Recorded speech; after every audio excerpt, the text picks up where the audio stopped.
पिछले दिनों अहमदाबाद में हुए एयर इंडिया के विमान हादसे में फरीदाबाद के गांव बुढ़ैना के निवासी मेडिकल छात्र केशव भी घायल हो गए थे।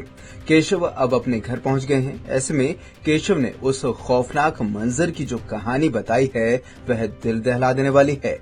इस हादसे में केशव के 4 बैचमेट की भी जान चली गई है। घटना के वक्त केशव अपने बैचमेट के साथ मेडिकल कॉलेज के मेस में खाना खा रहे थे। केशव ने घटना के उस भयंकर मंजर को बयां करते हुए बताया कि विमान गिरने पर लगा कि कोई भूकंप आ गया है या फिर पाक ने मिसाइल से फिर से हमला कर दिया है। मेस की पूरी बिल्डिंग हिलने लगी थी। इसी दौरान बिल्डिंग का कुछ मलबा इनके सिर पर आ गिरा और वे घायल हो गए। किस तरह जान बचाकर जब बाहर निकले तो बाहर का मंजर और भी भयानक था और जिसे देखकर दिल दहल गया। वे स्थानीय लोगों की मदद से अस्पताल पहुंचे और इलाज शुरू हुआ। क्या कुछ बताया केशव ने, आप खुद ही सुनिए।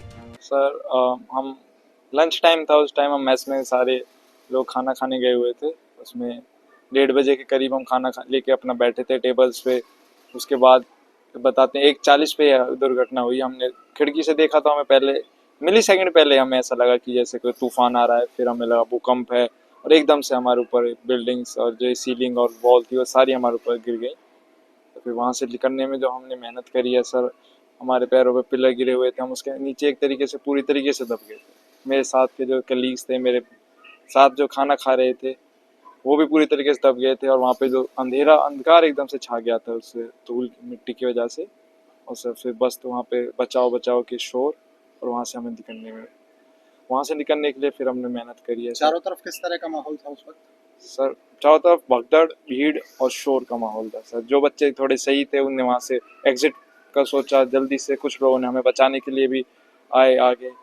और सर फिर जो लोग दबे हुए थे उनकी चीख और कुछ लोगों में सर उस टाइम पे मूवमेंट भी नहीं हो रहा था सर। ऐसा वहाँ पे डरावना माहौल था। सिलेंडर भी फटना शुरू हो गए थे। हाँ सर, जब थोड़ी देर बाद में हम जब वहाँ पे फंसे ही हुए थे, हमने इंतजार करा कि रेस्क्यू टीम आए। हालांकि हमें तो ऐसा लगा था कितनी जल्दी आए, लेकिन उसमें टाइम लगता है। तो फिर पीछे से सिलेंडर ब्लास्ट होने शुरू हो गए सर। तो उससे एक नया डर पैदा हुआ कि हमें यहाँ से और भी जल्दी निकलना पड़ेगा वरना हमें बर्न्स की इंजरी भी आएंगी। फिर हमने अपना रास्ता वहाँ से जल्दी और मेहनत जो हमने निकलने के लिए कर रहे थे और तेज करी। कैसे निकल पाए वहाँ से, कैसे? सर मेरे पैरों पे जो है वो एक पिलर, लोहे का काफ़ी भारी पिलर मेरे थाइस पे गिर गया था, तो उसके नीचे हम दब गए थे। फिर उसको उठाना तो हमारे बस की बात नहीं थी, हम नहीं उठा पा रहे थे उसे। तो हमने थोड़ा दिमाग ला के उससे साइड में से ऐसे स्लाइड हो के वहाँ से निकल के आए। तो वहाँ से निकल के फिर हमने अपने दोस्त को बचाने की कोशिश करी। हालांकि हम उसे उस टाइम नहीं खींच पाए क्योंकि हमारे हाथ पैरों में इतनी मसल हमारा सपोर्ट नहीं कर रही थी उस टाइम। फिर हमने वहाँ से निकलना ही सही समझा। तो ये बिल्डिंग कितने फ्लोर की थी? किस फ्लोर पे आप थे? कितने बच्चे थे उस फ्लोर पे? 2 फ्लोर की बिल्डिंग है और उसमें ऊपर ग्राउंड फ्लोर पे भी, फर्स्ट फ्लोर पे भी ऐसा करीब एक टाइम पे 50-50 बच्चे बैठ के खाना खाते हैं एक साथ। उस टाइम पे भी ऐसा ही 50 कुछ बच्चे थे फर्स्ट फ्लोर पे। ग्राउंड फ्लोर पे कोई इम्पैक्ट नहीं गया था हालांकि इस प्लेन क्रैश का, लेकिन फर्स्ट फ्लोर पे काफ़ी इसने तोड़ फोड़ मचाई। तो आप निकले, तो निकलने के बाद कैसे आप हॉस्पिटल तक पहुँचे, वो प्रोसेस क्या रहा? तो जैसे ही मैं निकला सीढ़ियों से उतर के आया तो आसपास काफ़ी भीड़ थी, काफ़ी लोग चिल्ला रहे थे, मदद के लिए गुहार लगा रहे थे। फिर मैं अपनी स्कूटी की तरफ गया था चाबी लेके कि हॉस्पिटल यहाँ से जाना पड़ेगा। उस टाइम मेरा दिमाग ने इधर उधर देखा ही नहीं कि मैं किसी से मदद मांगूँ या क्या करूँ। फिर मेरे एक सीनियर है मेरे काफ़ी अच्छे, उन्होंने मुझे अपने साथ बिठाया स्कूटी पे और मुझे पास में ही हॉस्पिटल, जो हमारा सिविल हॉस्पिटल है अहमदाबाद है, वहाँ तक लेके गया। हॉस्पिटल में किस तरह की व्यवस्थाएं थी, क्या रहा? हॉस्पिटल में सर काफ़ी इमरजेंसी सिचुएशन बनी हुई थी। काफ़ी बहुत सारे पेशेंट मेरे से पहले भी पहुंचे थे, मेरे से बाद भी आए जा रहे थे, जिनको हेड इंजरीज थी, जिनका सीरियस केसेस थे, उनको प्रायोरिटी दी जा रही थी सर, जो होना भी चाहिए सर। और डॉक्टर्स ने काफ़ी अच्छे से मैनेज किया, किसको स्टिचेस चाहिए वो दिया, ग्लूकोज की हमें सबको ग्लूकोज चढ़ाई गई और टेटनस का इंजेक्शन लगाया गया। काफ़ी सपोर्ट रहा सर डॉक्टर हॉस्पिटल एडमिनिस्ट्रेशन का। प्रधानमंत्री मोदी भी मिलने पहुंचे आपसे, क्या बात हुई उनसे? हाँ सर, प्रधानमंत्री मोदी भी अगले दिन सुबह हमसे मिलने पहुंचे। मैं सो रहा था उस टाइम, जैसे ही मैं उठा तो प्रधानमंत्री मोदी जी मेरे सामने थे और काफ़ी एक राहत वाली फीलिंग थी। मेंटल सपोर्ट मिलता है सर ऐसे, आपके देश के प्रधानमंत्री जी आपसे हाल चाल पूछने आए हैं। उन्होंने हमें से पूछा आप कहाँ के रहने वाले हो और कब से यहाँ पे जो आप अपनी डॉक्टरी की पढ़ाई है कितने सालों से कर रहे हैं, और माँ बाप के बारे में पूछा, उनको बताया या नहीं। काफ़ी वहीं केशव के पिता देवेंद्र भ्राना ने बताया कि बेटे के घायल होने की सूचना उनके सीनियर डॉक्टर ने दी थी।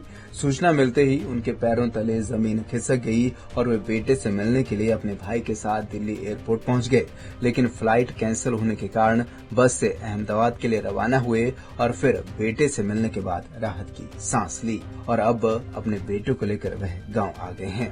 सर, मुझे ये एक्सीडेंट होने के कुछ देर बाद जब केशव को हॉस्पिटल ले जाया गया, उसके बाद केशव को जब होश आया और उसने अपने सीनियर को मेरा नंबर दिया, उन्होंने मुझे कॉल किया कि भाई ये दुर्घटना जो हुई है इसमें केशव ठीक है और एडमिट है हॉस्पिटल में। लेकिन मैंने उनसे फर्स्ट ही ये कहा कि भाई आप ठीक तो बता रहे हो, मेरी एक बार बात करा दो। उन्होंने लेकिन बात नहीं कराई, उन्होंने बोला कि मैं इमरजेंसी के बाहर हूँ।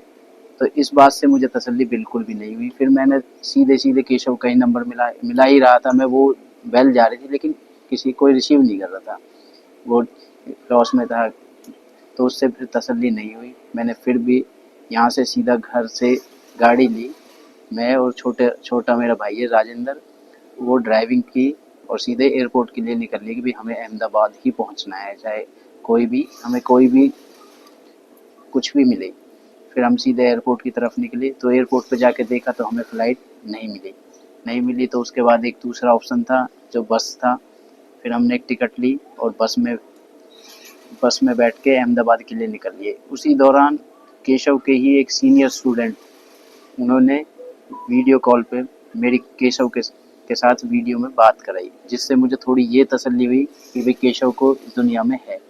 फिर उसके बाद फिर एक और बड़ी परेशानी भाई देख के, इसके सर पे पट्टी और हाथ में ये देख के कि भाई अब इसके चोट कितनी लगी है। इसको देखते हुए फिर मैंने अपना सफ़र अहमदाबाद के लिए ही जारी रखा और अहमदाबाद पहुंचना मेरा फर्स्ट ध्येय रहा।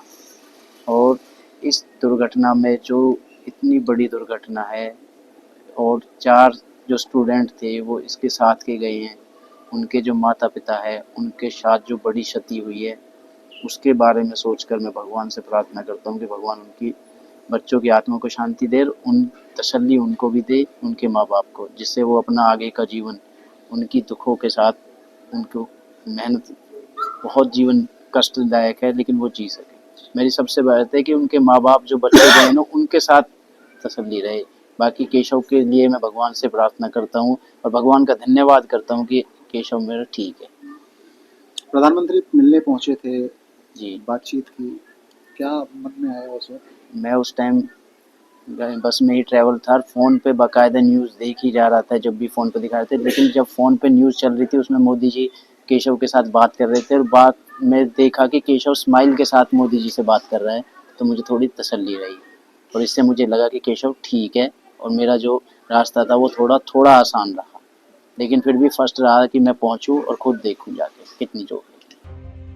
फिलहाल केशव और उनका परिवार इस भयंकर हादसे से उबरने का प्रयास कर रहा है, लेकिन इस हादसे में विमान में सवार 242 लोगों में से 241 की मौत हो गई थी। सिर्फ एक यात्री ही बचा था, जबकि जिस हॉस्टल बिल्डिंग पर प्लेन गिरा था उसमें भी कई मेडिकल स्टूडेंट और डॉक्टर की मौत हुई है और अनेकों घायल हुए हैं।